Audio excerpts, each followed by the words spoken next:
എനിക്ക് വെജിറ്റബിൾസിൽ ഏറ്റവും ഇഷ്ടമില്ലാത്തൊരു സാധനം മത്തങ്ങ. ഞാൻ വെജിറ്റബിൾസ് വാങ്ങാൻ പോകുമ്പോൾ ഞാൻ പറയും മത്തങ്ങ വേണ്ട, അതിന് പകരം എന്തിട്ടാലും കുഴപ്പമില്ലാന്ന്. സാമ്പാറിന് മത്തങ്ങയൊക്കെ ഇട്ടാൽ സൂപ്പറായിരിക്കുമെന്ന്. പക്ഷേ എന്തോ എനിക്ക് സാമ്പാറിൽ മത്തങ്ങ ഇടുന്നത് ഇഷ്ടമല്ല, അല്ലെങ്കിൽ തോരൻ വെക്കുന്നത് ഇഷ്ടമല്ല, കറി വെക്കുന്നത് ഇഷ്ടമല്ല.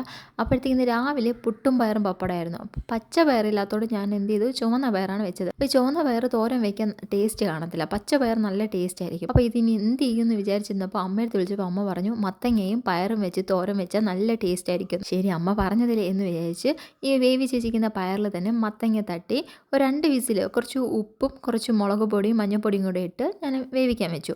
എന്തായാലും ഒരു തോരൻ വേണമല്ലോ, അതുകൊണ്ട് ക്യാബേജും തോരൻ വെച്ചായിരുന്നു. എന്നിട്ട് നമ്മൾ തോരൻ അരയ്ക്കത്തില്ല, അരപ്പാത പോലെ അരച്ച ശേഷം പിന്നെ കുറച്ച് വേറൊരു പാത്രത്തിൽ കുറച്ച് എണ്ണയും കടുകും വറ്റൽമുളകും കറിവേപ്പിലയും പിന്നെ തേങ്ങയും കൂടെ ഇട്ട് നല്ല ബ്രൗൺ കളറാക്കുന്ന വരെ വശക്കണം. വശയ്ക്ക് ശേഷം ഇതിൽ തട്ടിയാൽ മതി. സംഭവം എന്തായാലും ഭയങ്കര ടേസ്റ്റാണ് കേട്ടോ, എനിക്ക് നന്നായി ഇഷ്ടപ്പെട്ടു. അപ്പോൾ ഞാൻ വിചാരിച്ചു ഇത്ര ദിവസം ഞാൻ വെറുതെ കളഞ്ഞ ഈ സാധനത്തിന് ഇത്രയും ടേസ്റ്റ് ആണെന്ന്. അങ്ങനെ ചോറും മത്തങ്ങയും കാബേജും പപ്പടവും അച്ചാറും ഭയങ്കര ടേസ്റ്റ്. സത്യം പറഞ്ഞാൽ ചോറിന് ഈ ഒരു തോരൻ മാത്രം മതി. എന്തായാലും എനിക്കിഷ്ടപ്പെട്ടു. അപ്പോൾ നമുക്ക് അടുത്ത വീഡിയോയിൽ കാണാം.